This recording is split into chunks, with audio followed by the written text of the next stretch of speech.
It's official, this spear build is absolutely broken in the first Berserker Khazan, even more broken than our previous spear build. With this build, you're able to hit for 20 to 30,000 damage pretty consistently, and easily handle enemies in pretty much all the bosses in the game. This spear build is kind of like our last spear build, with a bunch of huge upgrades, not only for damage, but pretty much for every single part of this build. I'll show you how all of it works with the new armor sets, but we add things like Spiral Thrust for extra damage and chaining ability, meaning we can chain this after all of our massive damage attacks to deal even more DPS, including things like Trance so we can get pretty huge attack buffs while chaining all of our abilities, upping our damage easily by like 20 or 30%. And investing into new gear like the Fallen Lord set up a particular way can make you literally unstoppable. Ideally with this build like our last spear build, we're primarily using our swift attacks through Moonlight to then trigger our Moonlight stance, increasing our damage by a lot, and then using Full Moon to essentially drain enemy stamina bars to 0, while also comboing in things like 0.4 quick hits and attack damage, Shadow Reversal for great damage and positioning, using things like Devour and some of our common skills for extra spirit generation, that way we always have spirit units available. Other skills like Trance, so when we actually hit the enemy, we get pretty large attack buffs as well as additional spirit regeneration.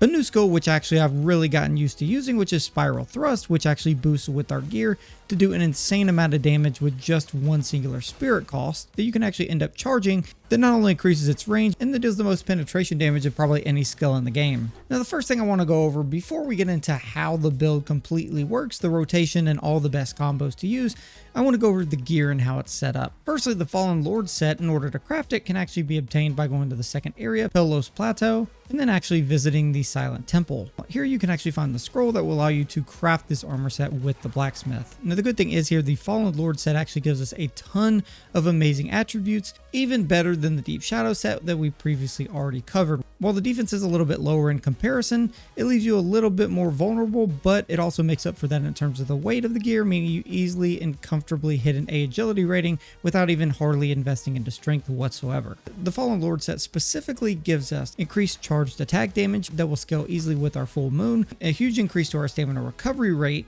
when we bring dodge, meaning we can use a more damage oriented Phantom, which will end up giving us a lot of damage later, a 10% damage increase to enemies that are exhausted, meaning we get a ton of extra brutal attack damage, which is obviously one of the main damage dealers for every build, a huge damage increase to Full Moon, one of our primary abilities to again deplete enemy stamina very quickly, and a big damage increase to our Spiral Thrust spirit attack, which again is a great follow-up to a brutal attack, meaning with a Full Moon attack, a brutal attack followed up by Spiral Thrust, you can easily deal 60,000 damage within like 5 seconds. Now again, with crafting this set, previously when we used the Deep Shadow set, there were no actual requirements besides the actual materials for that tier to craft the gear. You actually need these Fallen Lord's Claws in order to craft each piece of gear, meaning you'll need approximately 6 of them. Now don't worry, these are actually easy enough to get. If you actually come over here and talk to Danjin, one of the cool things is if you go to his shop and you go over to the materials section, you can actually purchase 3 of these right off the bat for free with just a little bit of Lacrima, so you can actually get access to those extremely easy. The other way to get those materials super quickly is to just go to the first area, the Charnock mountain range, and then simply go to Embar's Ruins, come all the way down to Heart of the Forgotten Temple. Here you can walk right through the door and fight the Viper boss, which when you beat him, he will eventually drop you those Forgotten Claws that you're missing. Now one other specific thing you really want to do is actually go and change the attributes on your gear, and there's a specific setup we really want for these particular items. And trust me, this can give you so much more noticeable damage. So one of the big things we want for our spear is primarily, again, all damage. These are the exact things you want. You want flat attack damage. That's going to add to your total flat attack damage for your weapon. That's going to end up scaling into massive amounts of damage, your damage percent increase, and your damage multiplier increase. Keep in mind, these are both things that end up increasing your overall damage, and you can see in the top right, you have 11.5% and 20.3% additional damage in those categories from this, and that's because we stack it so heavily on our gear. Now in terms of the helmet, you can take max health or max stamina depending on whatever you want. Ideally I go for max health because of the little bit of defense reduction in the build, but again you can go for things like defense here if you're worried about that. And we also want, again, damage increase and stamina damage increase again. Feel free to take defense on any of these pieces in place of any of these stats if you feel like you need it. Here for our Fallen Lord's chest, we're taking max stamina for increasing our ability to max out our combos, defense to help max that out as much as possible, and receive damage decrease here. This is pretty much a flat damage reduction, so this is always always great to get on pieces if you need it as well. For our gauntlets, you can really take any overall attack damage increase here. Damage percent increase is great. Max stamina again is great. And even things like charged attack for extra attack damage is going to help increase our full moon damage. For our attributes here, you can take as much defense as you want, max health or max stamina, and any other increase to overall defense or damage reduction taken. Again, for our boots, we take the damage reduction here, stamina recovery, and damage multiplier increase. Any damage stats, even in place of stamina recovery, is fine here because we have enough with the build already. And then for our necklace, we're still taking the Necklace of the Blood Moon, again with received damage decrease, stamina recovery if you need it. Ideally, again, you can opt for more damage multiplier. It just depends on what you need for your build. Again, for our ring, we're also using the Strategist set, so that way we get that 50% received damage decrease, which again helps with our overall damage reduction. So specifically, we take our stats in this build a specific way because it's super easy and very manageable. Basically, we'll keep stuff in this kind of order. Ideally, if you're very early level, you can scale specifically proficiency and endurance early. That way you can upgrade your max stamina very early on in the game, as well as your proficiency, since proficiency scales your weapon damage the most, as well as upgrades your stamina damage increase the most, which is what we're using to again exhaust enemies and deal massive damage. Again, things like vitality can follow. Again, we max out proficiency here over a lot of the other stats for extra damage and stamina damage increase, as well as the reduction to stamina costs for dodging as well. We're taking vitality for the extra health, resistance as an attack damage and weight distribution, endurance for again the max stamina and stamina recovery, and then strength and willpower a little bit behind. And strength you don't have to worry so much about with this build because the gear is a little bit more lightweight, meaning we're well under that 60% agility rating, so we always have an A, even without hardly any points in strength whatsoever. Now for our Phantom abilities, ideally you can start using Kesha the Unyielding. That's what we used in the previous build because it gives us such insane stamina recovery, allowing us to regenerate our stamina almost instantly at sometimes. What I would recommend is if you haven't upgraded Wulfric the Resilient, I would start using this because again, it is going to give you an overall damage increase. When you have him at level 20, it'll give you 20% damage increase for your frontal assault, as well as gaining a bunch of additional spirit for different things like perfect counter and brutal attack, which is great because we'll use a lot of spirit with this build, chaining all of our combos. So this right now is the best damage Phantom.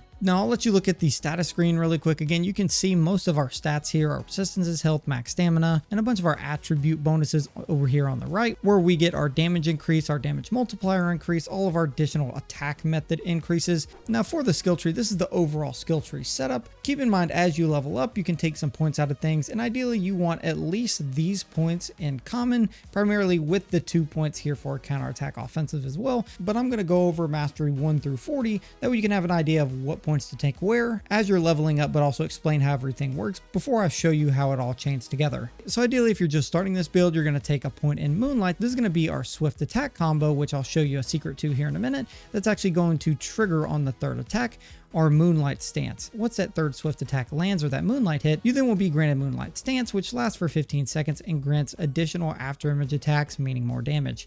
Ideally, we want to start off by taking all our points here, so full 3 out of 3. Keep in mind, I can't see the levels on the side, but I'll try and keep leveling these skills along the same path as the levels they would unlock on the left. Ideally here we're going to take 0 point. We'll also take Spiral Thrust and equip that as one of our early spirit skills, as well as Shadow Reversal and Chaser Devour. This is going to give us extra spirit charge every time we exhaust an enemy. Again, depending on how you want, eventually we'll want to take 3 points here in endurance and 1 point in breakdown. That way we reduce our stamina cost of guarding by a lot. I'd recommend doing it earlier than later. And once we get to where we unlock the next level, we're going to immediately take Full Moon, and we're going to take 3 points here. It's one of our highest damage dealing skills and one of the best skills in the game. We'll then follow that up with Moonlight Stance Vitality. That way we almost always have increased stamina recovery rate. We're going to take 0 point Fortress, Shadow Reversal Impact. This is going to help break the stance of an enemy and help to work with a lot of our chains. And then also Phantom Heatwave here. This is going to give you the ability to basically block and counterattack pretty much any enemy attack, but also give you some pretty cool attribute bonuses. But keep in mind, this also upgrades the shockwave attacks of Moonlight and Full Moon for 30 seconds. Then you can take Spiral Thrust Swirl. This is going to allow you to charge the skill